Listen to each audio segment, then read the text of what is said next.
I remember the first time I stayed late in the old school building. The hallways were empty, the lockers lined up like silent sentinels, their metal doors dull under the pale flicker of the fluorescent lights. Outside, fog drifted low across the playground, curling around the swings as if trying to whisper secrets I wasn't meant to hear. Every creak of the floorboards echoed, louder than it should have, and the faint hum of the heating system felt almost like a voice. I thought I was alone, until I heard the soft scuff of shoes behind me, too measured, too deliberate. My breath caught, but when I turned, no one was there.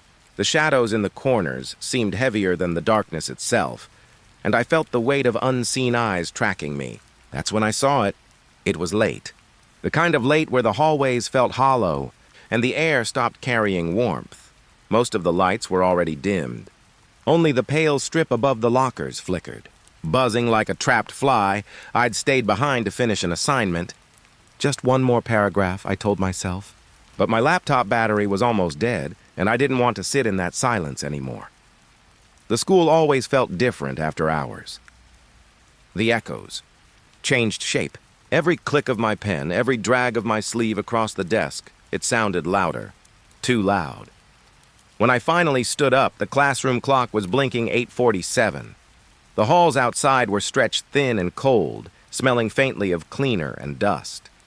My footsteps were soft. Each one trailed behind me like a second shadow. Then I heard it. A low hum. At first, I thought it was the lights. They always made that faint electric murmur. But this one had rhythm, a pattern. It came from the row of lockers beside the stairwell. Blue metal, dented corners, numbers fading. They stood in two straight lines, silent sentinels of the day that was over. The hum lingered, slipping through the cracks between them. Almost like someone breathing quietly. Almost like words. I slowed down. The air near the lockers felt warmer, heavier. I could feel the vibration against my arm as I brushed past.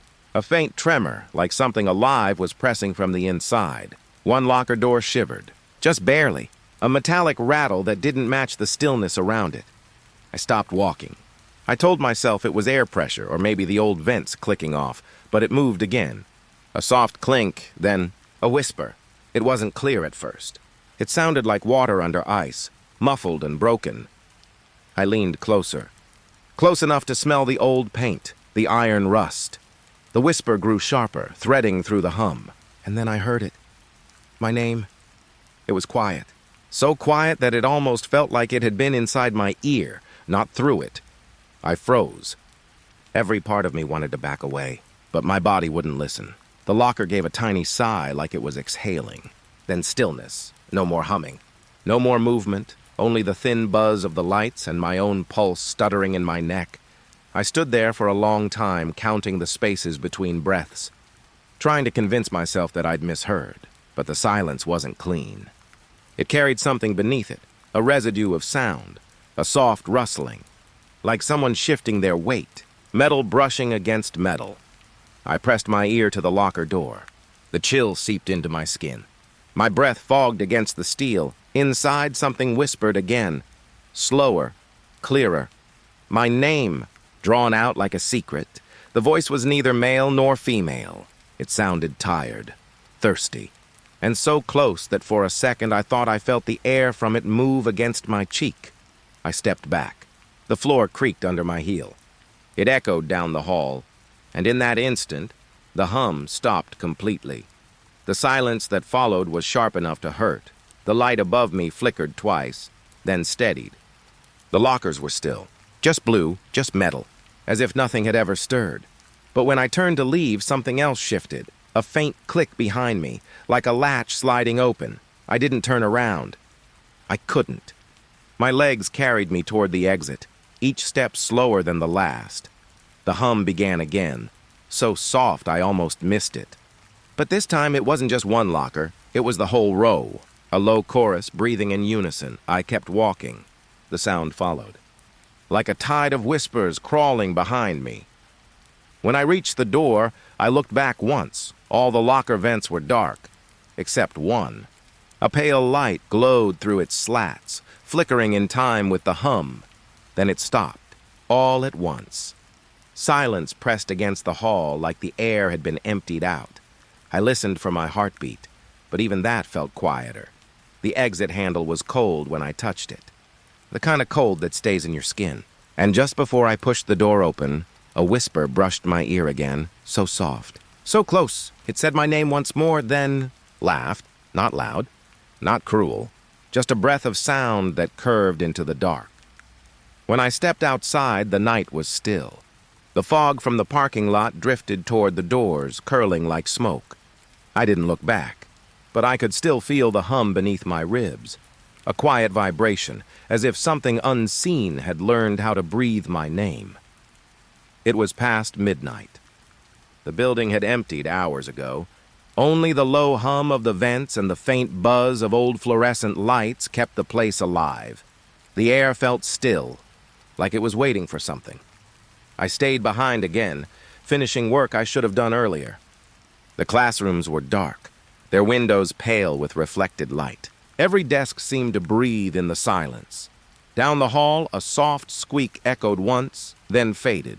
The janitor was still here. He always was, quiet, steady. No one knew his name. He just appeared when the halls went dark, pushing his cart through spaces that didn't need cleaning anymore. Sometimes I'd catch a glimpse of him, a shape moving behind the glass doors, slow, deliberate. The smell of bleach lingered after he passed, sharp and clean, but heavy, like it wanted to stay. Tonight, I saw his reflection first, in the window near the stairwell. Just a flicker, a tall figure moving past the lockers, his mop dragging faintly behind him. When I turned, the hall was empty. Only the echo of water dripping somewhere distant. I told myself he was just fast, that he'd turned a corner. But when I started walking again, I could feel it, a quiet rhythm that matched my steps. Each time my shoe touched the floor, another step followed, just a fraction too late. I stopped. So did it. The air thinned. I could hear the clock ticking in the office nearby, soft, brittle, like it was afraid to be heard. I whispered, "Hello?" My voice barely reached the end of the hall. Then came a rustle, cloth against tile, and a slow creak like a door moving on its own weight. I walked toward it.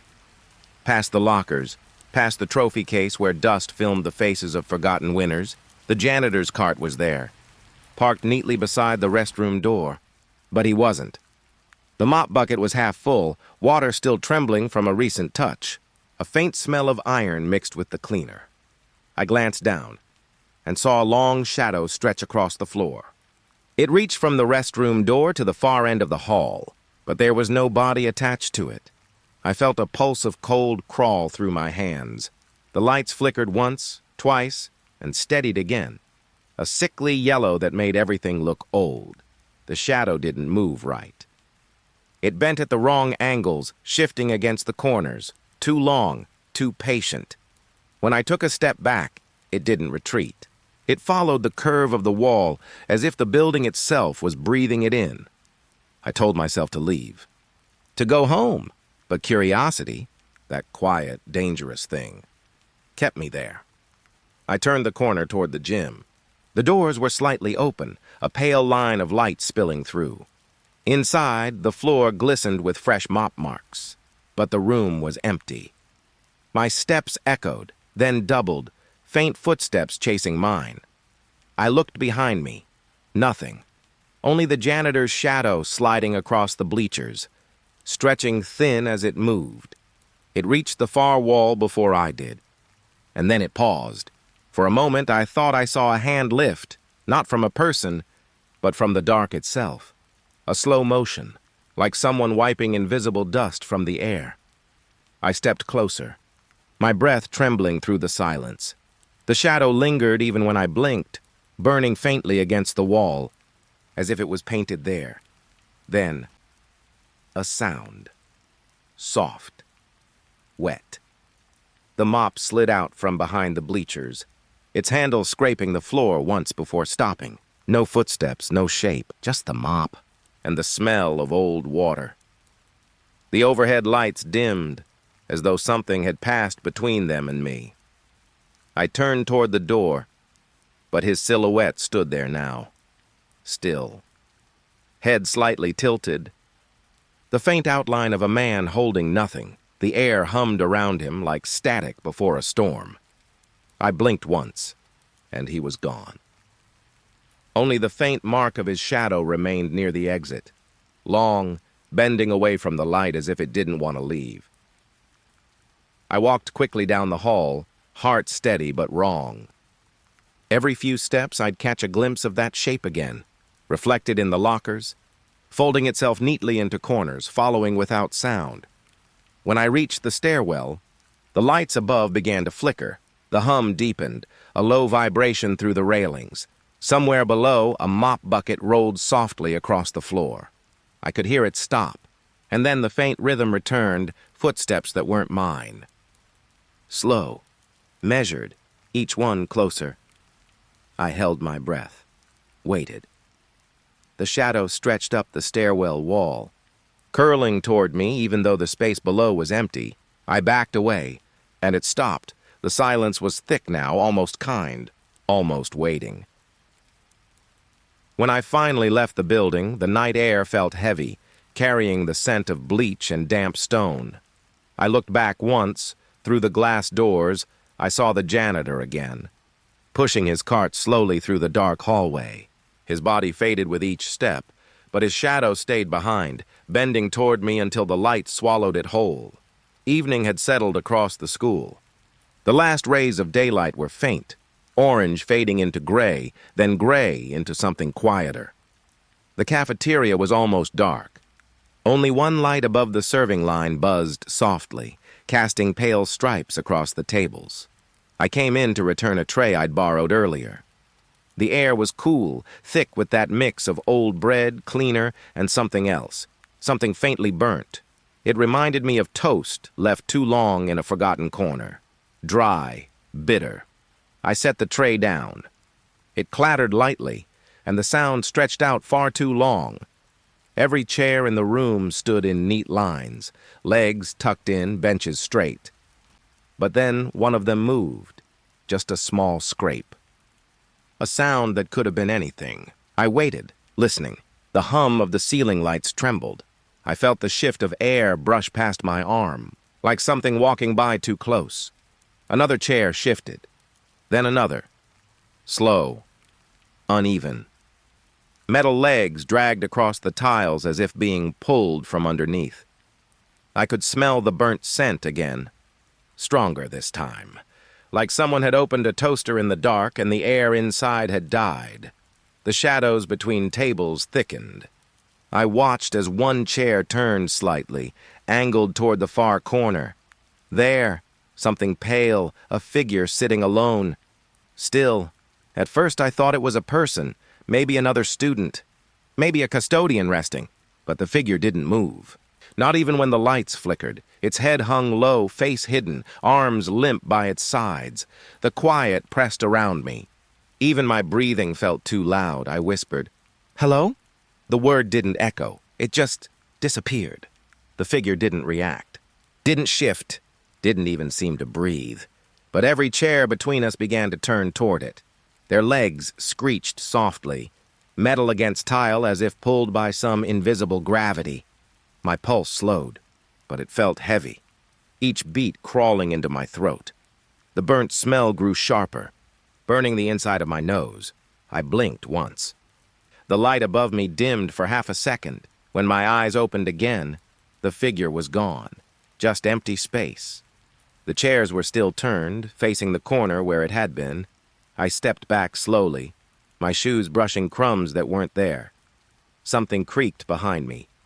I turned. Every chair I'd passed was now slightly out of place, tilted, turned, watching. The silence stretched again, but it wasn't empty. It pulsed, as if the air itself remembered what had been here. I reached for the door. My hand trembled. The handle was warm, like someone had just used it. When I pulled it open, the smell faded instantly, replaced by the cool, clean air of the hallway. But from behind me, a soft scrape. One chair. Moving again, and then something faint, a low echo, like laughter but caught underwater. I didn't turn back. When the door closed, the lights flickered once more, and for a second, through the window, I saw the tables shift, just slightly, like something was rearranging them for tomorrow's lunch. The library always smelled the same: paper, dust, and the faint sweetness of old glue. It was quiet that evening. Too quiet.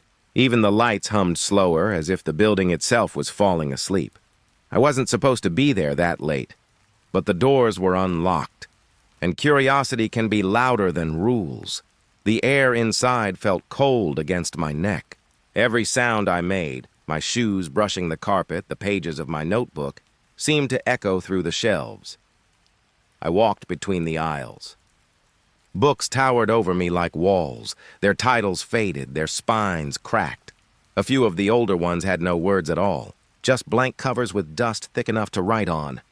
I brushed my fingers along the edges. The paper felt soft, almost warm, like skin left too close to sunlight.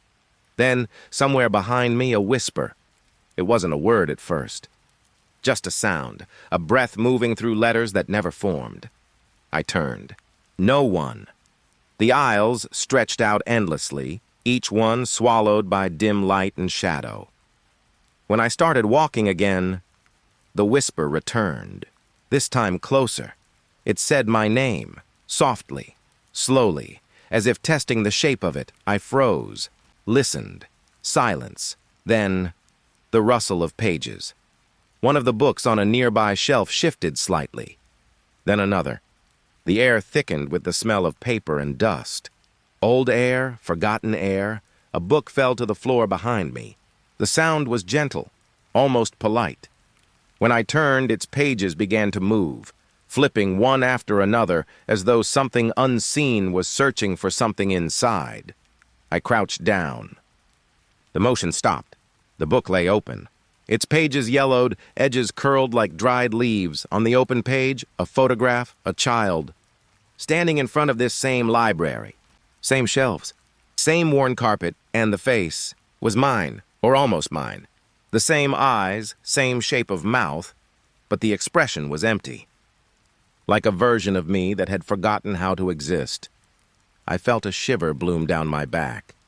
The lights flickered, dust rising with each pulse. The air grew dense, whispering again. Not one voice, but many. All saying my name, layered and broken. The photograph wavered. The child's eyes seemed to look past the frame, into me. I closed the book, but the whisper didn't stop. It followed me down the aisles, through the pale light, through the smell of old wood and ink. Every shelf I passed felt like it was watching, the rows of books breathing slowly, quietly waiting to be opened again. When I reached the exit, the whispers fell silent. Only one voice remained, barely audible, right beside my ear. It said, "Don't forget your name." The handle was cold under my palm. I stepped out, and the door shut softly behind me. Through the glass, the lights inside dimmed one by one, but the book I'd touched, the one with the photo, remained open. Its pages turning by themselves again, slowly, as if it was still reading, and for a moment, before the last light went out, I thought I saw another photograph appear. Beneath mine, the same shelves, the same floor. But the child was gone. Only the faint outline remained, like a name erased but not forgotten. The gym smelled of damp wood. That mix of sweat, dust, and floor polish that never really leaves. The lights overhead were half dead, flickering in a slow rhythm that made the room breathe. It was late, too late for anyone to be here. But I'd come back for my jacket, the one I'd left after practice. The air felt thicker than usual. Every step I took pressed softly against the silence, like the walls were listening. The basketball hoops hung like quiet skeletons above me, their nets swaying faintly, though there was no wind.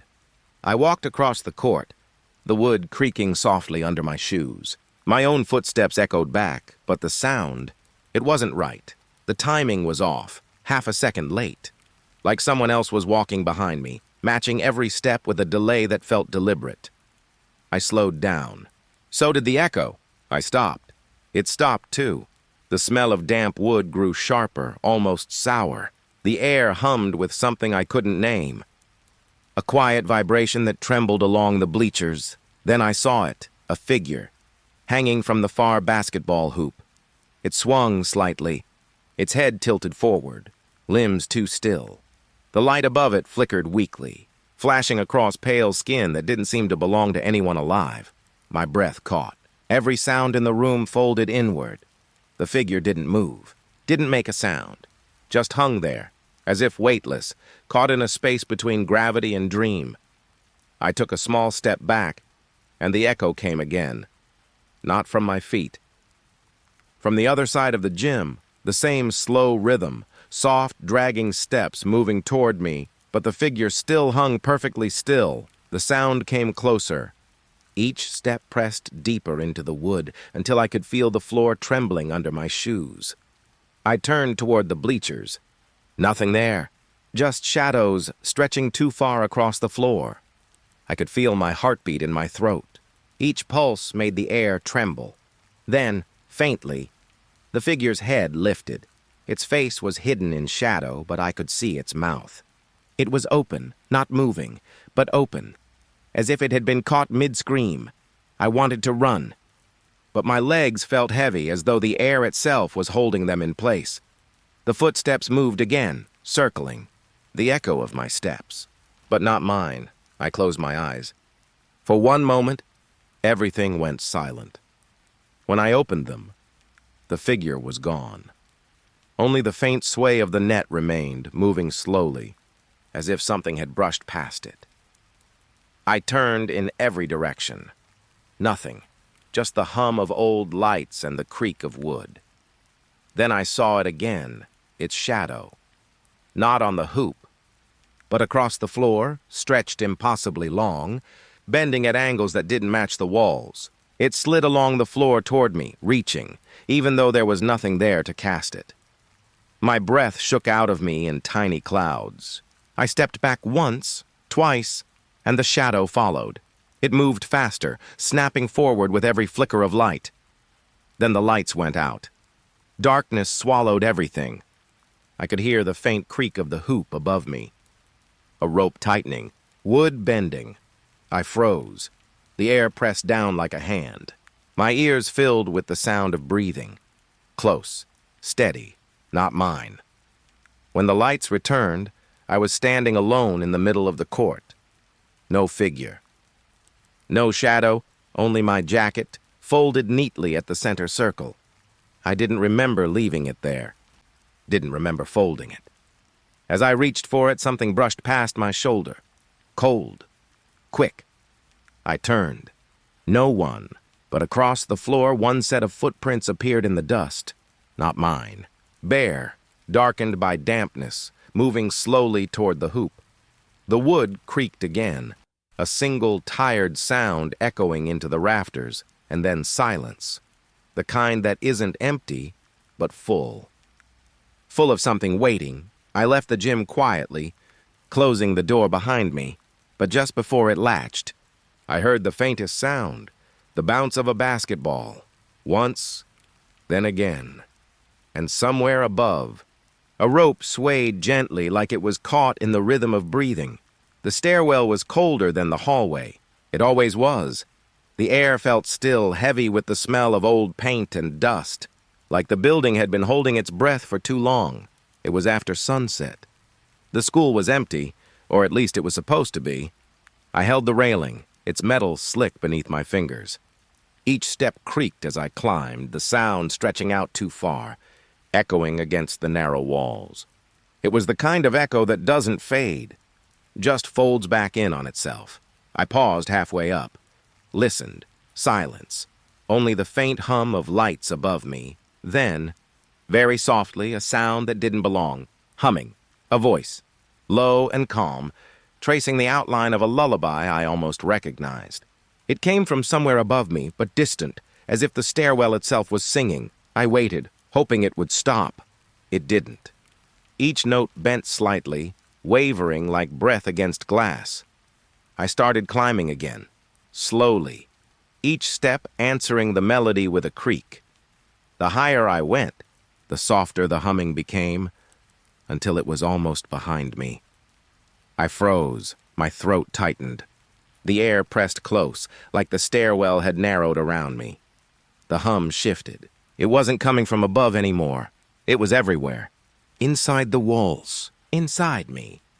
The metal rail trembled faintly under my hand. My reflection shimmered in the narrow stairwell window.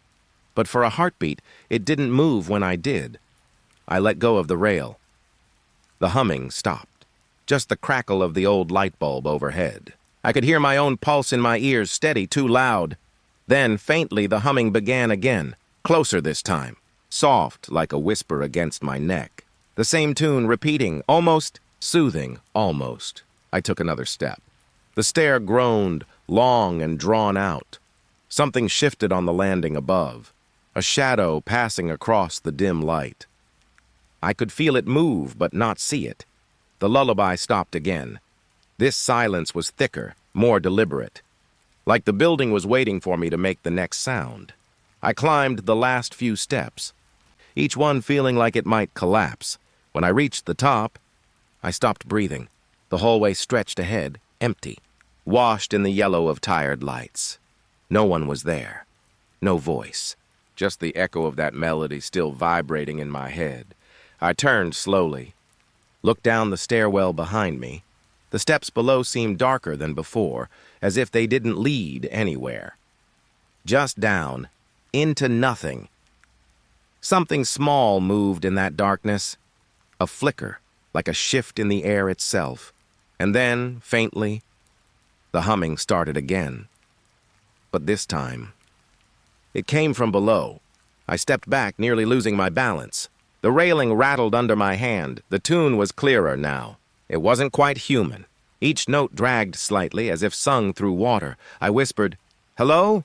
The humming stopped. Silence flooded the stairwell, heavy and absolute. Even the lights seemed to dim, and then one more sound, a single footstep, soft. From just around the corner below me, the kind of step that means someone is waiting. I backed into the hallway. My hands were cold, my chest tight. When I looked back down, the darkness below looked thicker, like fog slowly climbing the steps. I didn't wait to see what came with it. I turned toward the exit door at the end of the hall. But before I reached it, the humming started one last time, now right behind me, close enough that I could feel the breath of it against my ear. The same lullaby, half whispered, half sung. And this time I could make out the words, "Sleep now. Don't turn around." I didn't. I just pushed open the door and stepped out into the corridor. The air outside felt sharp, real. I stood there for a long time, listening. The humming didn't follow. But when I looked back through the small window in the door, I could see something on the steps, a faint shadow swaying slowly, like someone rocking a child to sleep. And even with the door shut, I could still feel it. That soft rhythm still moving through the walls, the lullaby that had no voice, only breath. It was late. The hallways were colder than they should have been. I remember the echo of my shoes, soft against the marble floor. The air felt still like it was waiting. The key ring was heavy in my hand. Old brass, cold metal pressing into my palm. Each one had a tag, handwritten, fading. Room 12. The music room. No one had used it in years. The students avoided it. Even the janitor left that wing dark, but I had to check. The headmaster said he'd heard something. A piano. Playing after midnight, I didn't believe him. Not really, until I reached the door. The smell hit first. Dust and polish and something faintly sweet, like rotting flowers. I held the key to the lock. It scraped as it turned. A long metal sigh. Then, the piano played a single note. Soft. Too soft to be real. I froze. My breath fogged the air. No footsteps. No whisper. Just that single note. Hanging there. Alive in the silence. I pushed the door open. It groaned. Slow. Like something waking up. Inside, the room was dim. Curtains drawn. moonlight leaking through cracks in the fabric. Dust floated like pale snow. The piano sat in the center, its lid open, keys yellowed with age. I stepped closer. The floorboards sighed under me, each one remembering where I stood. I waited for another note. For anything, but the piano was quiet now. Still, I whispered, "Is someone here?" My voice didn't sound like mine. It came back to me, faint, like an echo from underwater. In the corner, shadows swayed, slowly, rhythmic, almost graceful. At first, I thought it was just the curtains, moving with the breeze, but there was no breeze. The air was thick, heavy, like it wanted to hold me there. The shadows twisted, stretching long across the walls. Their shapes didn't match anything in the room, not the piano. Not me. Something moved behind the keys. A flicker of motion, too quick to see clearly. My fingers tingled. I wanted to leave, but I couldn't. My feet felt anchored to the floor. And then the piano began again. Not a full song, just notes. Single, careful, uneven. Each one trembled through the air, like a heartbeat that didn't belong. I watched the keys move, pressed down by nothing. Rising again, slowly, as if remembering a melody. The shadows danced harder now, long limbs bending, swaying to that rhythm. I could hear the faint hum in the walls, a vibration under the wood. It crawled up through my shoes, up my spine. The windows rattled. The air tasted like iron, and the piano, it played faster. Soft hands I couldn't see gliding across the keys. For a moment I almost saw her, a shape where the moonlight fell, hair floating like smoke, head tilted, listening. I blinked, and she was gone. The keys stilled. The room went silent. All I could hear was the faint ticking of the old clock on the wall. I backed away, slow, careful not to breathe too loud. At the door, I looked back once. The piano lid was closing, by itself. A quiet click, then stillness again. I locked the door. The key stuck for a moment, as if something on the other side didn't want it turned. When it finally gave way, a soft sigh escaped the crack. I left the lights off as I walked away. Didn't want to see the shadows follow. Down the hall, the air grew warmer, more normal. But that single note stayed with me, buzzing in my head, like it had been written into my bones. And sometimes, when the night is quiet enough, I still hear it. Just one note, faint, lonely, waiting for me to unlock the door again. It was winter. The heaters in the building barely worked. Every breath left a ghost on the air. I'd stayed late again. Paperwork, deadlines, all the small things that keep you from going home. By the time I stood up, the halls were empty. Only the flicker of the exit sign and the faint hum of the lights overhead. I almost didn't notice how quiet it was, how wrong the silence felt. Before leaving, I went to the restroom. Just a quick stop, just to wash my hands. The tiles were cold under my shoes. The lights buzzed, each one pulsing slightly, a low rhythm that made the whole room breathe. The mirror stretched across the wall. It caught everything, the stalls behind me, the door, the faint drip of water from a faucet that wouldn't close. I turned on the tap. The water was freezing. It burned my skin. The sound echoed in the empty room, filling it too much, like the walls were too close and listening. I rubbed my hands together, watching the soap slide away, swirls of white and gray in the basin. Then I looked up. My reflection looked back. Wet hair, tired eyes, the kind of face you barely recognize after a long day. I blinked once. He blinked too. I turned off the tap. But he didn't stop. For a second, my reflection kept moving, slowly rubbing his hands even though mine were still. I felt the air freeze around me. Every drop of water on my skin went still, like it knew something I didn't. Then he smiled, just a little. Barely enough to notice, but I did. The corners of his mouth lifted. Not mine, his. It wasn't a human smile. It was too patient, too calm. The faucets behind me began to drip again. 1, 2, 3. In perfect rhythm, I could feel each drop match the beat of my heart. Every pulse in my wrist, every thud in my chest. It all lined up. Drip, drip, drip. I couldn't look away. The reflection tilted its head. Not much. Just enough for me to see the difference. The slight lag, that one heartbeat of delay. I stepped back. He didn't. The air was thick now, like breathing through glass. Behind the mirror, something moved. I swear I saw it. A ripple in the silver. A shadow pressed close from the other side. My reflection's eyes followed me. Not where I went, where I was going. It knew. I reached for the paper towel dispenser just to do something normal. To pretend I hadn't seen it. But the dispenser was empty. The dripping stopped. The silence that came after was heavier than sound. It pressed against my ears, made the walls hum. I looked up again. The reflection wasn't smiling anymore. His face was blank, too blank. No breath in the chest. No fog on the mirror, and then I saw it, behind his shoulder. A faint outline, like another face leaning close just at the edge of the glass. I turned around. No one was there. When I faced the mirror again, the reflection was back to normal. Hands dry, expression empty, matching me perfectly again. But the faucets, they started dripping once more. Drip, drip, drip, too slow now, too deliberate. I backed away until my heel hit the door. The metal handle was freezing. Before I left, I forced myself to glance once more. The mirror looked ordinary again. Just me.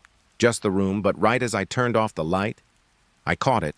For a split second in the dark glass, he smiled again, and his mouth moved. Like he was whispering something. Something I couldn't hear but could feel. Right in my heartbeat. In that rhythm that still hasn't gone away. Drip, drip, drip. It was late evening. The kind of gray light that makes everything look like an old memory. The hallway stretched long and narrow. I'd never walked down it before. It was colder there, as if the rest of the building had forgotten this place existed. The air carried that faint, dry scent of old paper and varnish. And silence. So much silence that my breathing sounded too loud. Framed photographs lined both walls.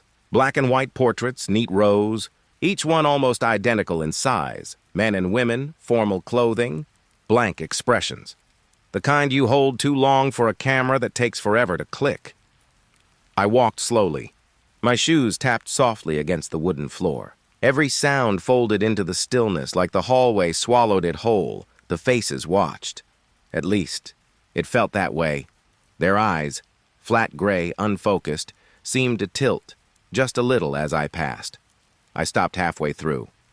There was a photo of a woman in a lace dress. Her hands rested neatly in her lap, but her eyes, they didn't look at the camera. They looked just beside it. As if someone stood there, someone we couldn't see. I moved closer. The glass was dusty. When I wiped it, I swear her pupils shifted. Barely, like a trick of the light. I blinked. Nothing changed, but when I stepped back, the corners of her mouth looked different. Not a smile, not yet. Just a twitch, like the beginning of one, the next frame, a family of 4. Children in stiff collars, a mother holding a doll between them. The father's eyes were blurred, as if he'd moved during the photo. I walked past them, feeling the faint hum of the walls. An electric tension, like a current running through every nail and picture hook. Another step, another frame. The photographs grew darker, the faces sharper. Their gazes followed closer now, more deliberate. It felt like walking through a crowd that pretended to be still. Halfway down, I heard it. A faint rustle. Not behind me. Not ahead. Inside the frames, a shift of paper against glass. A small, tired breath. I turned around slowly. All those faces stared back. Everyone. Every set of eyes. Meeting mine. I tried to look at them one by one, but they blurred together. A sea of stares, until one stood out. A man in a dark coat, bow tie slightly crooked. His face was clearer than the rest. And his eyes. They weren't gray anymore. They were darker. Wetter, alive. I couldn't stop looking. He seemed familiar somehow, like someone I'd seen in a dream I wasn't supposed to remember. His lips parted slightly, the tiniest gap, enough for me to see a line of teeth. Small, precise, like they were waiting to move. The hall felt tighter then, narrower. The air pressed against my chest, and the pictures seemed closer, leaning toward me. My reflection appeared faintly in the glass, overlapping with his face. For a second, it looked like we were the same person. I took a step back. The floor creaked. The sound echoed far too long. In that moment, his mouth shifted. A slow, deliberate curl of lips. A smile that wasn't human. Wide, wrong, like the muscles didn't know how to stop. I wanted to run, but something in me stayed. Curiosity, maybe. The kind that feels like falling. The light above flickered. The edges of the photographs shimmered, not moving, but alive in a way still things shouldn't be. I whispered, "Who are you?"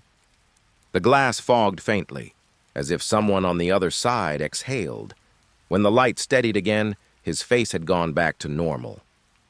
Expression blank, eyes dull and lifeless once more. I waited. Nothing. One drip of water echoed from somewhere deep in the walls. Then silence again. I walked to the end of the hallway. The air grew lighter, warmer. When I turned back, the photographs looked the same as before. Ordinary. Still. But I didn't notice until I reached the door, the last frame closest to the exit. It was empty. The glass clean, the paper inside torn neatly from the corners, just a pale rectangle of where someone used to be. I felt the weight of eyes on my back as I left. No footsteps followed. No sound, but that faint smile, that stretched, patient smile, has stayed in my head ever since. And sometimes, when I walk past my own reflection in the dark, I think I see him standing just behind me. It was near midnight. The building had gone quiet hours ago. No voices, no footsteps. Just the faint hum of lights, buzzing somewhere far down the corridor. I was making my last round. Every door locked. Every room checked, except one, the janitor's closet. It sat at the end of the hall, a narrow door with peeling paint, hinges spotted with rust, the key stuck for a moment before turning, metal grinding against metal, and then the latch gave way. The air inside was different, thick, still, like a room that hadn't been opened in years. The faint smell of bleach lingered beneath something else, something damp and sweet, like old water trapped in wood. I pushed the door open a few inches, just enough to look inside. The light overhead flickered once, then steadied, casting a pale glow over everything. Mops leaned against the wall, their heads stiff and dry. Brooms lined neatly in a row, dust clinging to their bristles. Everything was untouched, perfectly still, but the air, it felt alive. A vibration ran through it, so faint I almost missed it. Like someone was breathing close to my ear, slow and steady, but not quite human. I held my breath, waited. The hum grew louder. Not sound or pressure, a weight that pushed against my chest. The light above me dimmed. A thin shadow stretched across the floor, though nothing moved to cast it. I glanced behind me. The hallway was empty. Cold air brushed the back of my neck, and for a second, I thought I heard it, a breath that wasn't mine, deep, uneven, coming from just behind my shoulder. Turned. Fast, nothing. The hallway was the same, long still, but the door I had left, half open, slammed shut. The sound hit like a gunshot, sharp. Final. I froze, hands still half raised. My heartbeat filled the silence that followed. The vibration in the air pulsed once, then again, like it was sinking to me. I took a step back. The floor felt soft beneath my shoes, as if something hollow moved under the tiles. I reached for the handle. Cold metal. Wet. When I pulled, it didn't move. Locked. From the inside. I tried again. Harder. But the handle wouldn't turn. Then the light flickered out.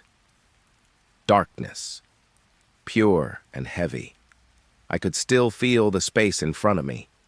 The faint warmth where the door should be, and behind me, that same breath. Slow. Measured. Close enough that it stirred the hair at the back of my neck. I didn't dare move. In that silence, the smell changed. The bleach faded, and something else took over, like metal and mold. like old rain soaked into cloth. Then I heard it, a soft scrape, wood dragging across concrete, the mops maybe, or something standing among them. The air pulsed again.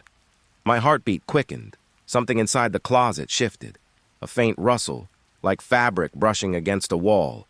And then, a whisper. It wasn't words, just breath, rising and falling, matching mine. I stepped back slowly, my eyes adjusting to the thin stripe of light from the hall. The crack beneath the door glowed faintly. And in that glow, I saw it. Two shadows. Not one. One was mine. The other faced the wrong way. It leaned closer to the gap, as if trying to see me through it. I stumbled backward. The breath stopped. Completely. The silence that followed was too quiet to be real. Then the door creaked open. Just an inch. A breath of cold air slid out, carrying that same damp smell. The mops still stood in their places. The light flickered back to life. Everything was as it had been. Still, untouched. I should have left then. But I couldn't help looking one more time. At the back of the closet, the wall was darker. Not shadow, moisture. A single wet handprint pressed against the concrete. Too high to belong to anyone kneeling. Too fresh to be old. I closed the door carefully, locked it, slipped the key back into my pocket. As I walked away, the hum faded.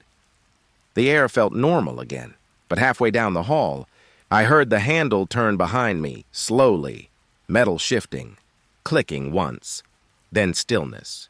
And now, every night I pass that door, I feel it again, that breath on the back of my neck, waiting, just on the other side of the lock. It was winter again. The hall smelled like chalk and disinfectant. Every step echoed too long, like the walls were listening. I was there after hours. The science lab sat at the end of the corridor, a room no one used since the blackout last month. The power was still unreliable. The lights above the door flickered, a faint hum crawling through the wiring, though the building was supposed to be shut off for the night. I pushed the door open. The hinges gave a low groan, metal against metal like it didn't want to move. Inside, everything was dim. Desks scattered with glass beakers, tubes coiled like veins across the counters. The air carried a thin metallic chill. I could see my breath. Each exhale hung there for a second too long before dissolving. The emergency lights glowed faintly red. Nothing else should have been on, and yet, one by one, the monitors blinked awake. Green digits. Soft static flickering across dead screens. No cords, no power. The hum deepened. Low, steady, like something breathing beneath the floor. A cold mist rose from the sink in the corner. Slow at first, then thicker. A pale fog that clung to the tiles, spilling over the counter like smoke from a slow fire. It carried the smell of iron, and something burnt. I stepped closer, watching condensation form on the glass beakers. Droplets ran down like sweat. The surface of the sink shimmered faintly. Then the water turned black. Not ink, not shadow, just wrong. Light couldn't pass through it. My reflection rippled across that darkness. The eyes staring back weren't mine, wider, sharper. Alive in a way the room wasn't. A shape moved behind me in the reflection. Tall, thin, too close. I spun around. The air shifted, a rush of cold, a whisper through the fog. There was no one there, but the mist had grown heavier. It curled upward, folding into itself until I could see it take form. A shadow. Human, but not. The outline of shoulders. A hollow space where the head should be. And in its hand, something clear. A flask. It glimmered faintly in the light. And for a moment I thought it was empty, until I saw it move. Something inside it swirled like liquid mercury, catching reflections that didn't belong. I took a step back. My heel hit a chair. It scraped loudly across the floor. The hum stopped. The air thickened with silence, so complete it pressed against my ears. Then, the figure lifted the flask. Slowly, the glass caught the red light. And I saw them again, eyes, my eyes. Floating inside, blinking, they looked directly at me. And I felt it, a pull in my chest, Like something inside me wanted to answer, I couldn't move. Couldn't look away. The reflection in the flask trembled. Its lips, my lips, moved, but I didn't hear words. Only a vibration, low, constant. It shook the tables, rattled the beakers. The air itself seemed to hum in rhythm. Then the power surged. The lights burst on all at once, blinding. When I blinked through it, the figure was gone. The sink was empty. The fog already fading. Only the faint smell of ozone lingered. And one flask, still sitting upright on the counter, I approached it carefully. The glass was warm to the touch. Inside, clear liquid. Nothing strange, except for the faint reflection that still stared back at me. Eyes a shade too dark. A blink too late. I turned away. Walked out of the lab. Closed the door behind me. The hum stopped as soon as it latched. But that warmth on my hand, it hasn't faded since. And sometimes, when I pass the lab, I hear that low vibration again. Almost like it's calling my name from somewhere deep in the pipes. It was late autumn. The air outside had that sharp chill, the kind that clings to your clothes and follows you indoors. The art room was quiet, too quiet. Everyone had gone home hours ago. Only the ticking clock and my breathing filled the space. I was there to clean up my project. Charcoal sketches still smudged across the tables. The faint smell of paint and clay hung in the air, and along the walls, the mannequins stood, dozens of them. Blank faces, stiff poses, some missing arms, others covered with half-finished fabrics. I never liked being alone with them. Even during the day, it felt like they were waiting for something. I walked between them, collecting brushes and cups. My shoes brushed against loose paper, each step louder than it should have been. The lights overhead buzzed faintly, a pale, cold glow that turned everything gray. The mannequins cast long shadows on the floor.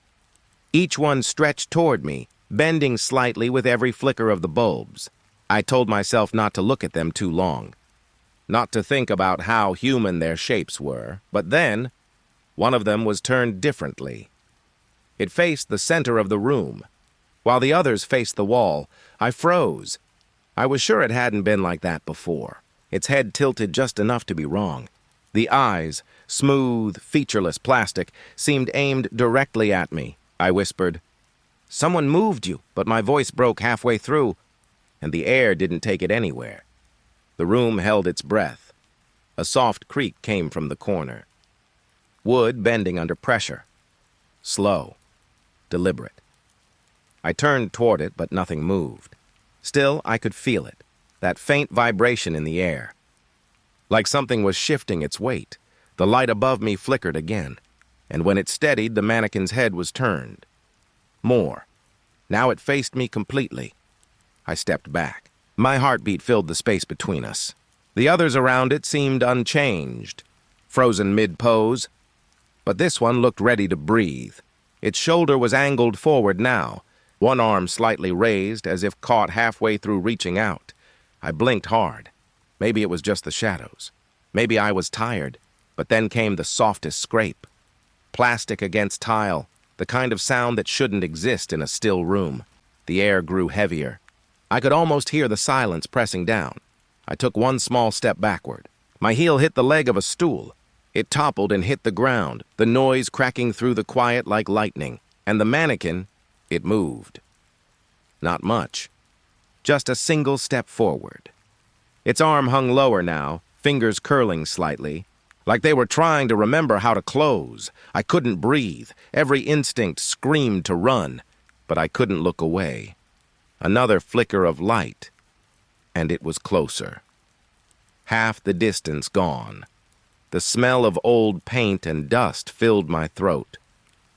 The air buzzed with static like the hum before a storm. I whispered, "Stop!" The word barely came out. It didn't stop. Its head tilted again, a slow, jerky motion, as if something behind its blank face was learning how to move. It leaned forward. I could see the fine cracks in the paint on its neck. The faint mark of a fingerprint pressed into the surface. The lights above sputtered, then went dark. Everything disappeared into black. I stood still, listening. somewhere in front of me. A faint rustle. Plastic brushing against canvas. Then nothing, no footsteps, no sound. When the lights came back, the mannequin was gone. Only an empty space remained, its base marked with scuffed tiles. I searched the room, once, twice, but it wasn't there. Just rows of still figures, their faces blank. Their shadows stretched long across the floor. I packed up my things and left. Didn't look back. But now, sometimes when I pass the display window near the front of the building, I see it, a mannequin, standing a little too close to the glass, its head tilted, just enough to watch me walk by. It was early winter. The sky outside the windows was pale, like paper pressed against glass. Classes had ended hours ago, but I was still wandering the empty halls. My shoes echoed softly, each step fading into the next. I wasn't sure why I stayed so late. Maybe it was the quiet. Maybe it was how still everything felt after dark. The lights overhead hummed faintly. Some flickered. Some were out completely, leaving thin patches of shadow between the lockers. I turned a corner, one I didn't remember. The hallway stretched ahead, longer than it should have been. There was no sign above the door, no number on the wall. I frowned, trying to think if this section was on the map. It wasn't. I'd walked every hall in this building for years, but I had never seen this one before. Something about it felt forgotten. The air was colder. It carried a faint metallic scent, like wet pennies. The walls were darker, too, painted a deep gray that seemed to swallow the light. And then I noticed the handprints, faint at first, barely visible beneath the flicker of the overhead bulbs. Dozens of them! Smears of pale color spreading across the walls like ghosts pressed into the paint. I stepped closer. The marks glowed, soft, bluish-white, as if breathing faintly beneath the surface. My fingers hovered over them. They pulsed, just once, like something alive. I whispered, "What is this place?" My voice didn't echo. It was swallowed, absorbed by the walls. The air thickened around me. I could hear the low hum again, steady, like a faraway engine buried underground. I followed it. Down the corridor that shouldn't exist. The floor sloped slightly downward. The farther I walked, the dimmer the light became. The glowing handprints began to multiply. Hundreds now, layered over each other, reaching in every direction, small hands. Large ones. Some dragged downward like they had slipped away mid-touch. A shiver ran through me. The air felt heavier here. Each breath came out as a faint mist. I turned to look behind me. The entrance I came from was gone. Only more hallway, stretching endlessly in both directions. My heartbeat quickened. Still, I couldn't stop walking. Something about the glow. It drew me in. The hum grew louder. It wasn't mechanical anymore. It felt deeper, like a low, living breath inside the walls. I placed my hand on one of the prints. It was warm, and beneath the warmth I felt a pulse, slow, steady, matching mine. I stepped back, my shoes scuffing against the smooth floor. Then the walls shifted, not enough to see movement, but enough to feel it. The glowing handprints trembled, their light rippling as though stirred by unseen water. For a moment, I thought I saw something move within them. Shapes forming. Faces half seen through the glow, eyes that weren't there a second ago. I blinked, and everything stilled. The hum faded to silence. The air softened as if the hallway had exhaled. I stood there, alone, listening to the faint buzz of a dying light. Then I turned and began to walk back. Only, after a few steps, I realized I didn't know which way was back anymore. The corridor was empty, a straight line vanishing into shadow. The glowing handprints dimmed behind me, one by one until the last faded completely, and in that final moment of darkness, I saw it, a single fresh handprint slowly appearing beside mine on the wall, warm, still glowing, like something inside the hallway had just touched me back. It was late evening. The gym lights had already dimmed. Outside, rain pressed softly against the windows, a steady whisper that filled the empty building. I shouldn't have been there. The locker room always felt colder after hours, like the air forgot how to breathe once everyone left. My shoes squeaked faintly against the tile. The scent of chlorine and old metal hung in the air. Somewhere deep in the rows of lockers, something crackled. At first, I thought it was the lights, the faint hum they made when they were about to die out. But this was sharper, more alive, a thin hiss, like static crawling through the vents. It came from behind the lockers, then from above. Then, all around me, I stood still. The static didn't stop. It grew thicker, weaving between the rows like a whispering breath. I turned my head slowly. Every locker looked the same. Dull gray doors, chipped paint, numbers barely hanging on. But behind the metal, I could hear it, whispering. Not words exactly, just the soft rhythm of voices trying to remember how to speak. I stepped closer. My fingertips brushed the cool surface of a locker door. The metal vibrated, a faint tremor that pulsed under my skin. It felt like something was moving inside, small, shifting motions, like someone breathing just inches away. Behind the steel, I backed away, my breath shallow. The static followed. I walked down the aisle, and with each step, the whispers changed tone, some low and pleading, others sharp. Like laughter cut in half, the fluorescent lights flickered. For a moment, the whole room went dark. When they came back on, one locker stood open. Just one. Door half swaying, metal hinges creaking like a slow sigh. I hesitated. Then, almost against my will, I stepped closer. Inside was nothing. No books, no shoes. Only an old uniform folded neatly on the top shelf. The fabric was pale, off-white, almost gray, and damp to the touch. It smelled faintly of dust and soap that had long lost its scent. I lifted it carefully. Something was stitched on the collar, the thread frayed but readable. My name. I froze.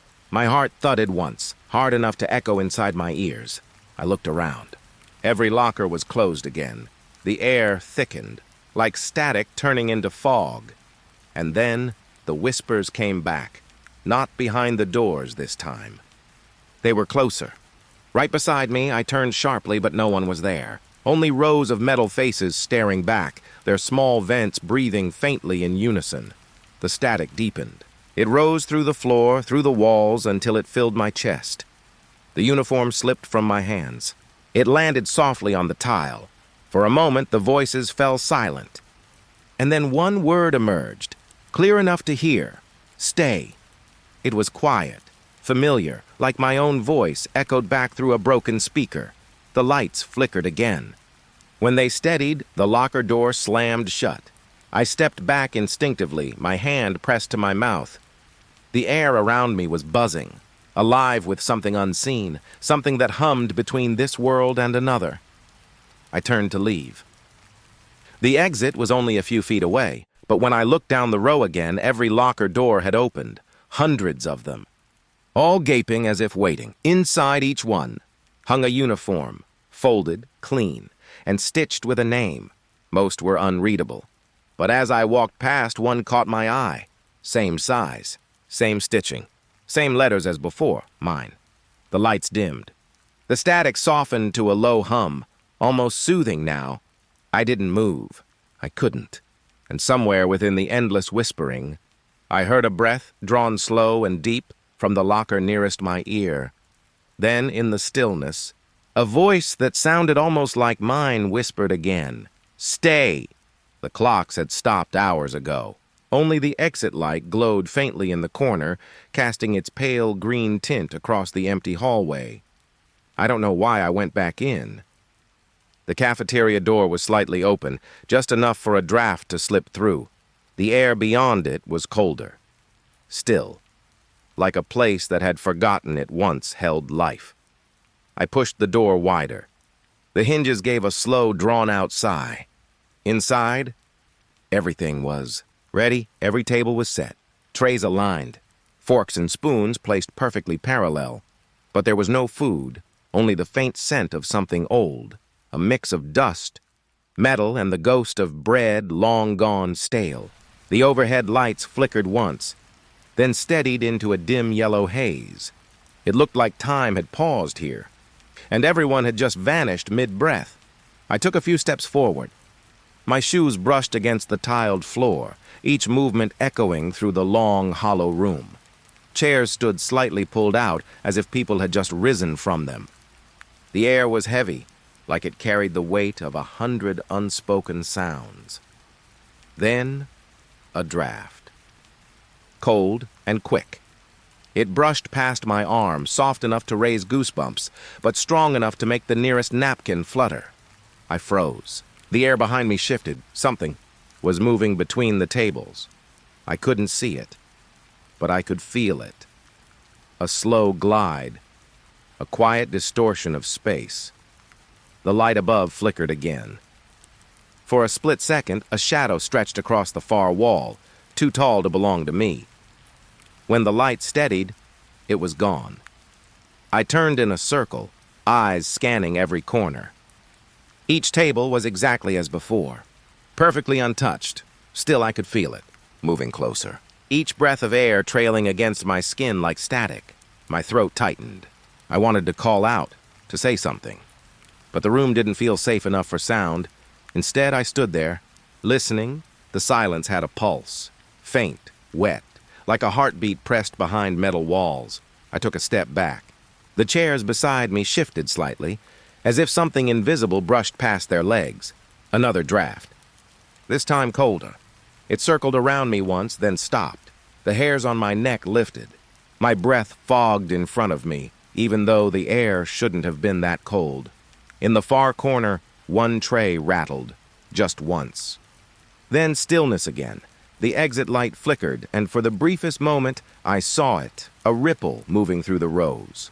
Like a shape made of air, bending the light around it. It drifted toward me, slow, careful, deliberate. I didn't move. Not until the nearest chair tipped forward and fell silently to the floor. The impact never came. The sound was swallowed. That was when I ran. The door slammed behind me as if pushed from the inside. The echo followed me all the way down the hallway, a low, cold whisper that almost sounded like laughter. When I looked back through the small glass window, the cafeteria lights were out, but the trays, each one, were turned upside down. The office door was ajar. A pale rectangle of light cut across the hallway floor. It shouldn't have been lit. The building's power was supposed to be off by now. I hesitated at the threshold. The air inside smelled like dust and old paper, faintly sweet, like something long forgotten. I pushed the door open. The room looked disturbed. Papers scattered across the floor, a mug on its side. Dark coffee dried in uneven stains. The chair behind the desk was tilted. One wheel bent, as if someone had left in a hurry. The window was cracked open. A slow, rhythmic creak came from its frame, pushed by the night wind. I stepped closer, my reflection faint in the glass. It was dark outside, the kind of dark that swallows everything whole, and then I saw movement, not outside. In the reflection, a figure standing just behind me, still, tall, shadow wrapped around it like smoke. My chest tightened. I turned. Nothing. The room was empty. The papers on the floor shifted slightly, as though brushed by a passing hand. I stared at the window again. My reflection trembled with the movement of the wind. But something in it wasn't mine. The shadow was still there, not behind me now, but beside me in the glass, its head tilted slowly, like it was studying me. I stepped backward. The reflection didn't. The hum in the room deepened. A low vibration in the air, the kind that settles in your bones. The light overhead flickered once, and in that half-second of darkness, I heard it move. A faint rustle, the soft drag of feet across carpet. When the light returned, the shadow in the reflection was closer. Its outline blurred like smoke pressing against glass. I couldn't breathe. Every instinct told me not to move. The papers lifted gently as if caught in a slow exhale. One brushed against my shoe, then fell flat again. I took a single step back toward the door. The reflection tilted its head once more, slowly, almost curious. Then the window slammed shut. The noise shattered the silence, and every paper in the room lifted at once, swirling around me like a quiet storm. I shielded my face, heart pounding. When it stopped, everything fell still again. I looked at the glass one last time. Only my reflection stared back, wide-eyed, shaking. But behind it, in the faint shimmer of the glass, was another shape, faint, almost gone. Its hand rested where my shoulder should have been, and even as I left the office, I could still feel that weight, soft, cold, and unrelenting, as though the shadow had followed me out. The hallway stretched longer at night. The pale lights overhead hummed faintly, their glow thin and tired. It was late, too late for anyone else to be here. My footsteps echoed softly, each one swallowed by the still air. The floor was cold beneath me, and somewhere in the distance, a vent sighed. The silence pressed in. It felt heavier than before, like the walls were listening. I stopped for a moment. The air around me felt warmer. My breath came out as mist, but the air behind my neck wasn't cold anymore. It was warm, steady, close, like someone was standing just behind me, breathing slowly. I froze. My throat tightened. I waited, counting the space between breaths. Mine and something else. Then it came again. A faint exhale. Hot against my skin, I spun around. The hallway was empty. The flickering lights cast long, uneven shadows across the lockers. Nothing moved. Nothing breathed. I stared for too long, waiting for something to shift. But the air stayed still. I turned back, trying to convince myself it was just the vent, the old pipes, anything ordinary. But the warmth lingered, as if whoever, whatever had been there was still close enough to touch. I began to walk again, a little faster now. The hum above me deepened, buzzing faintly in the metal fixtures. It almost sounded like a voice, a whisper caught in static. I slowed. Then I heard it, my name, soft, drawn out. So quiet it barely reached me, but it was clear. Too clear. I turned once more. Nothing. Only the faint shimmer of air. As if the space behind me had just been disturbed. I could feel it. That presence still there, hovering at the edge of my hearing, breathing between the walls. The lights flickered again. And for the briefest instant, I saw a shadow move where there should have been none. It wasn't on the wall. It was in the air just behind me. The whisper came again, closer this time, right beside my ear. Stay. My chest tightened. The warmth vanished, replaced by a sudden chill that crawled up my spine. I ran. The hallway seemed to stretch endlessly, each step taking me nowhere. Every door I passed was closed. Silent, only the faint hum followed, steady, patient. When I finally reached the end, I stopped and looked back. The corridor was empty, still, but I could feel it. The air still remembering the shape of someone standing there. And in that cold silence, I realized something. I hadn't heard my name whispered once. I'd heard it twice. Two voices, one just a second behind the other. The auditorium doors creaked open with effort. Dust drifted through the beam of my flashlight, curling in slow spirals. The air was dry, thick with the scent of wood and thyme. Rows of seats stretched before me, dark red and faded. It felt wrong being there alone. That space was meant for noise, for echoing laughter, applause, movement. But tonight, there was nothing, just silence. I stepped inside. The wooden floor moaned softly under my shoes. Each sound I made seemed too loud, like it didn't belong. The stage loomed at the far end, curtains half drawn, edges trembling with every faint draft. I walked toward it slowly. The air grew colder, heavier. Even my own breathing sounded distant, as if the room was swallowing it whole. Halfway down the aisle, something shifted. A low creak. Then another. The seats, one by one, groaned as though someone had just sat down. I stopped. The flashlight shook in my hand. Nothing moved. Yet the sound continued, rippling softly through the rows like invisible bodies settling in. The silence grew thicker between each creak. My pulse matched it. Slow, uneven. The stage lights flickered once. A faint hum bled into the air. Then a shadow moved across the curtain. It didn't walk forward. It moved backward, slowly gliding as if rewinding through time. I stood still, watching it drift along the stage, its edges dissolving and reforming. When it stopped, it seemed to face me. I couldn't see its face, only the outline. Long arms, a head that tilted slightly to the side, as though it was listening. The room grew unbearably quiet. Even the hum died away, and in that silence, the air began to press in again, a weight that made my chest tighten. I took one slow step back. The seats behind me creaked in response, one after another, like the audience had risen to their feet. The shadow didn't move, but the curtains behind it swayed slightly, as if something unseen had brushed against them. Then, without a sound, the lights above the stage dimmed completely. Only the faint outline of the curtains remained. I could feel every breath of that space, the stillness, the unseen gaze, and somewhere in that dark, I thought I heard the faintest whisper, not words, just a sigh carried on the cold air. When I turned to leave, the creaking started again, soft, rhythmic, each seat lowering itself, one after another, until the last one clicked shut.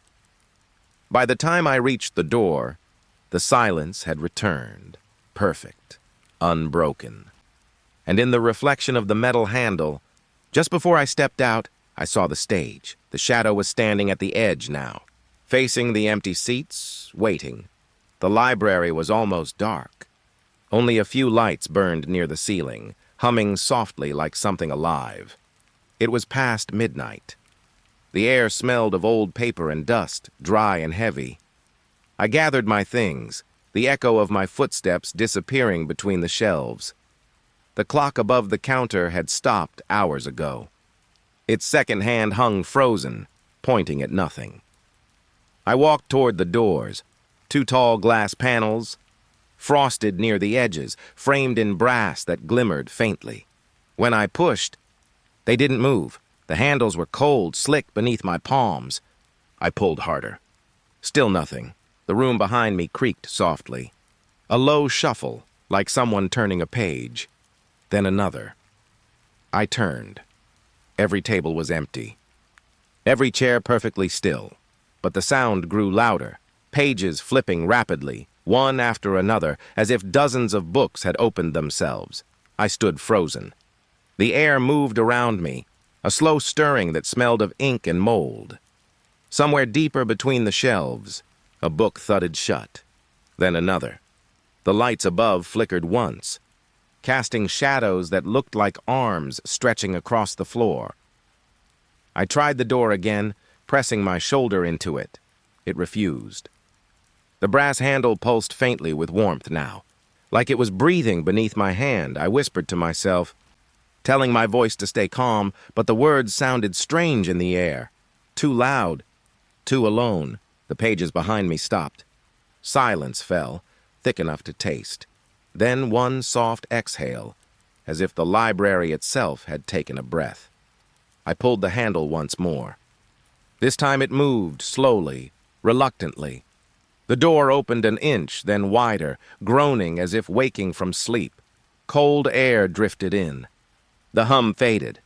When I turned back, the shelves were quiet again. No books out of place. No movement, but on the nearest table a single book lay open. Its pages were blank. All except the very last one. Someone had written 2 words there. Faintly, in ink that hadn't fully dried. Don't go. I stepped through the door anyway.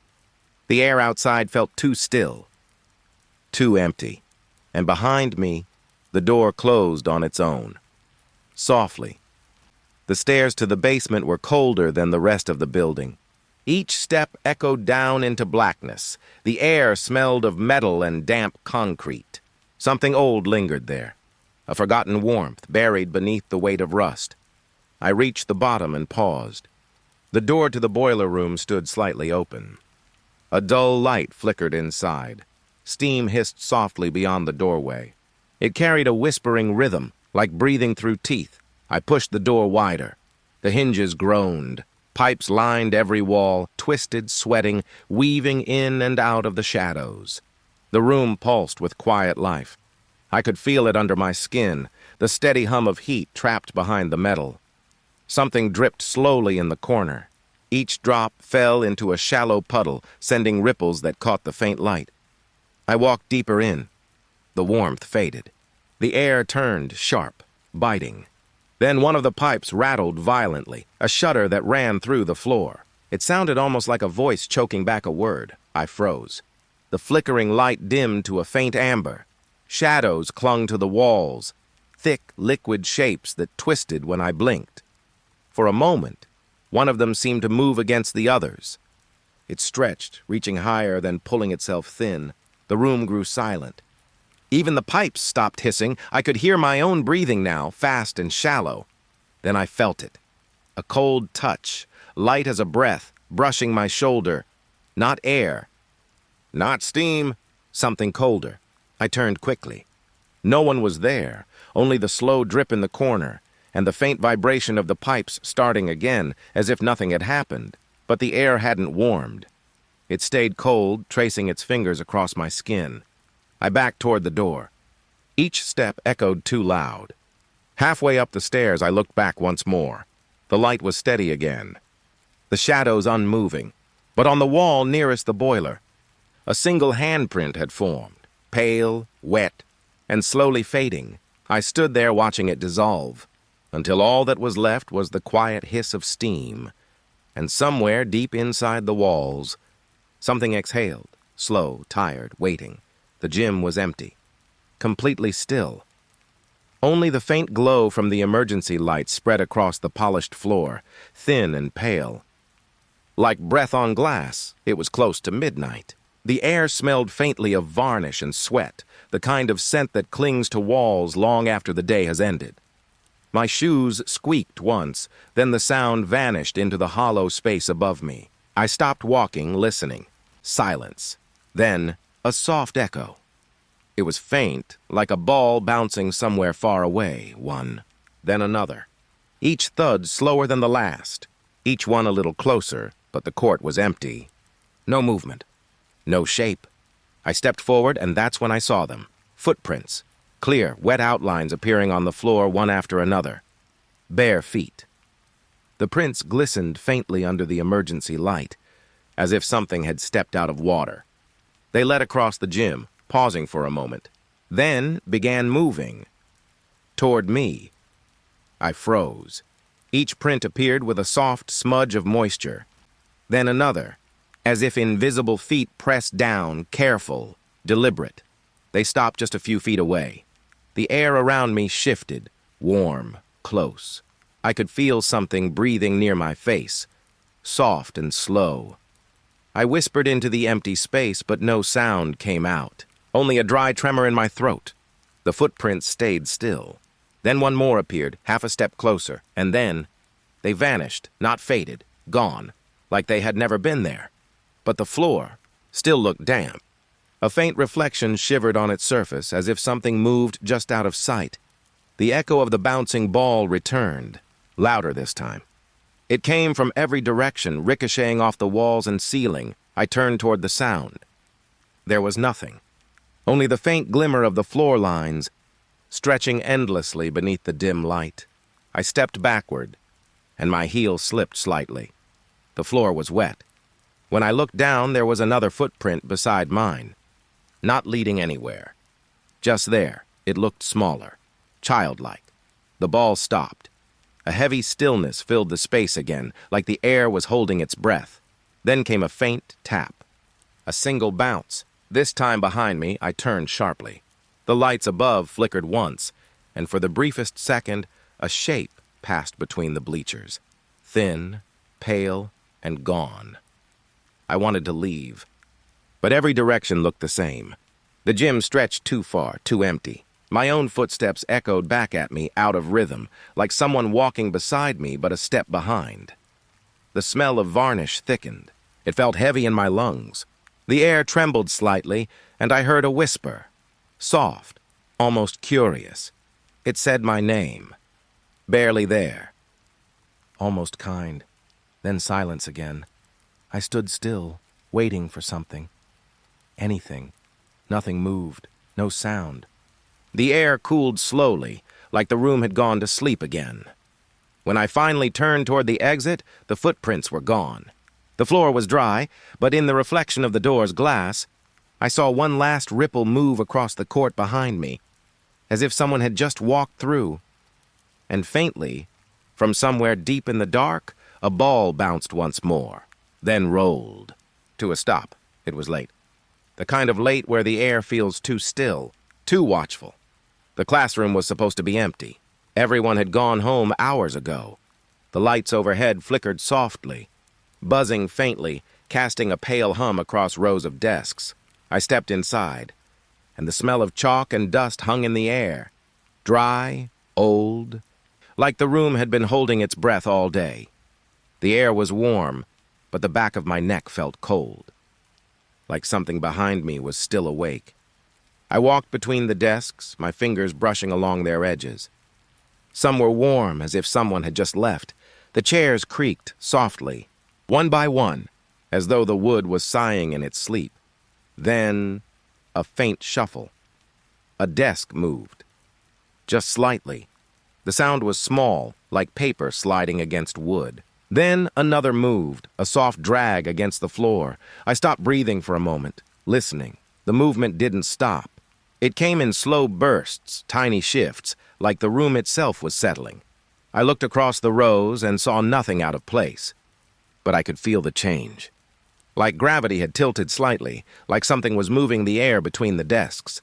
Then came the whispers, faint, soft, a dozen voices, layered together in tones I couldn't understand. They rose and fell like wind through leaves, but sharper, each syllable quick, uneven. It wasn't English. It wasn't anything I recognized, but it sounded like a language, like meaning existed just beyond my reach. I leaned closer, trying to find where it came from. It wasn't from one direction. It was everywhere. In the corners, in the spaces between the desks, in the ceiling vents, as if the words lived in the air itself. I whispered, "Who's there?" The voices paused. Every desk in the room went still. The silence after was thick, like the air had turned solid. Then, one by one, the whispers began again. Lower this time. Closer. I took a step back. The floor creaked under me. In the reflection of the window, I saw movement, a ripple passing between the rows of desks like air bending around something that wasn't visible. A chair turned slightly. Just a few inches. Then another.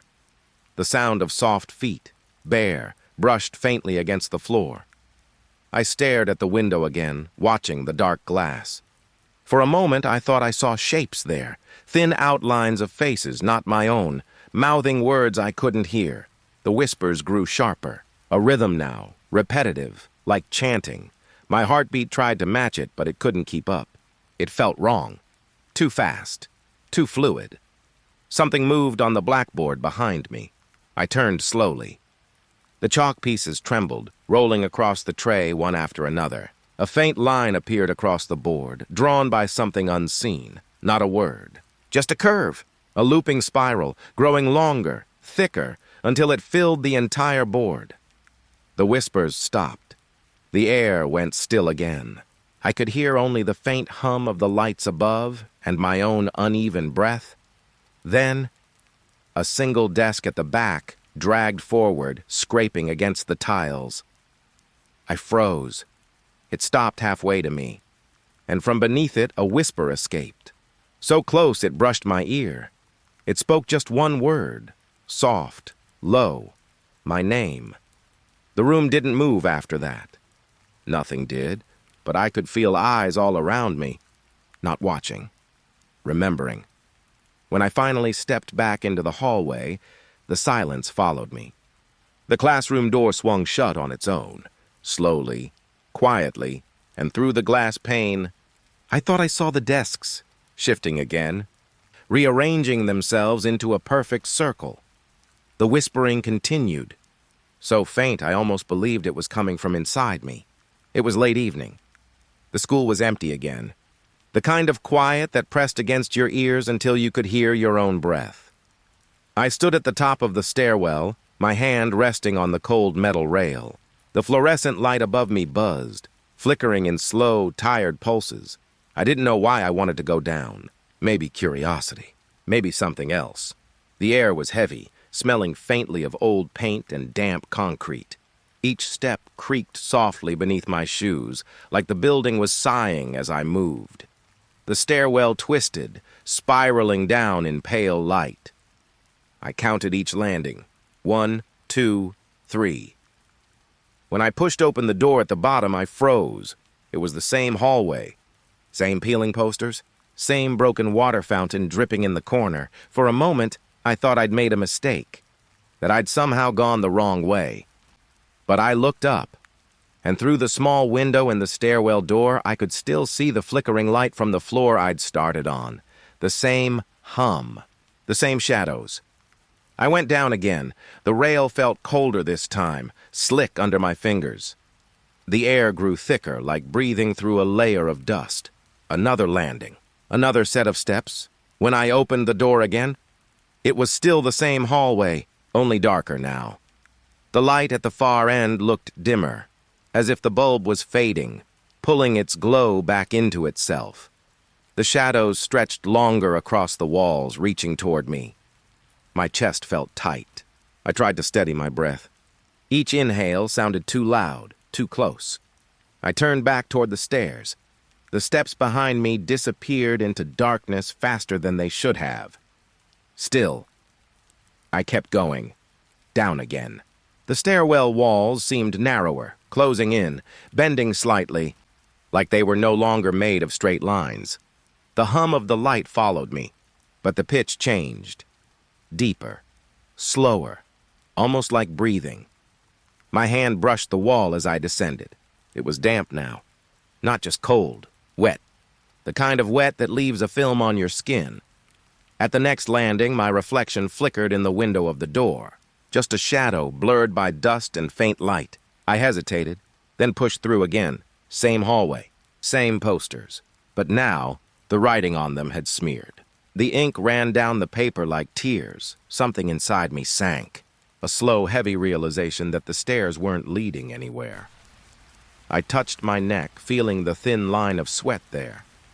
The air was too still for how warm it felt. Too still for how loud my heart had become. I turned back again. Started up this time, but the steps didn't lead up. After 3 turns, I was standing in the same place. The same hallway staring back at me, only the hum had stopped. It was silent now. So quiet I could hear something faint behind the silence, a slow scraping. Metal against stone. It echoed somewhere far below. Then closer, I gripped the railing. The metal vibrated under my hand, a low tremor moving through it like a pulse. I whispered, "Hello?" No answer, just another scrape. Then another. I felt it in the floor, in the walls. It was moving. Coming up the stairs. I turned, stepped back through the door, and stood in the hallway again. The air shimmered faintly, like heat waves rising from the ground. The end of the corridor seemed farther than before. The floor beneath my feet felt soft now, uneven, almost like it was breathing. I took 1 step, then another. The shadows on the walls shifted slightly with each movement, following. Stretching beside me, I turned to look behind, and saw only stairs. No door. The stairwell had swallowed itself, folded into the hallway like a bruise under the skin. I stood there, feeling the cold hum return to the air. But it wasn't the same hum anymore. It was lower, steadier, and it seemed to match my heartbeat. The shadows swayed gently across the walls, then stopped. Everything was still again. When I finally blinked, I was standing at the top of the stairwell, my hand on the same cold rail, the same flickering light overhead. For a long time, I didn't move, because I couldn't tell if I had gone down at all, or if I had been walking in place, inside a loop that had always been waiting for me. It was near midnight. The building had fallen quiet again, the kind of quiet that hums beneath the skin, like something alive trying not to breathe. I was alone in the hallway. The lights flickered low, casting a pale wash across the floor that looked more like fog than light. My reflection moved faintly in the glass of the trophy case beside me, distorted, bending with every blink. The air smelled faintly of dust and bleach. Old paper, something stale that never left. I was just about to leave keys in hand when I saw him, standing in the doorway ahead. Still, perfectly still. The custodian. He wasn't moving. Just watching, or maybe not watching. His eyes didn't look right. Not focused. Not alive. They were hollow, like two small pools of dark water catching the light, but giving nothing back. I froze where I stood. The hum of the ceiling lights trembled once, then faded. The whole building seemed to lean into silence. I whispered his name.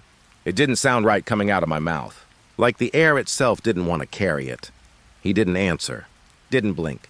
The door behind him was open, but the room beyond was darker than the hallway, a kind of dark that didn't have shape. He lifted his arms slowly. The movement didn't seem natural, like it had to push through heavy water to reach the air. Then he pointed. Just one motion. A single finger, shaking slightly, aimed somewhere behind me. My heart climbed into my throat. I didn't turn. Not yet. The building felt different now. Heavy. Like all the air had been pulled into that moment, and nothing else could move until I did. He was still pointing. Still shaking. And I realized he wasn't breathing.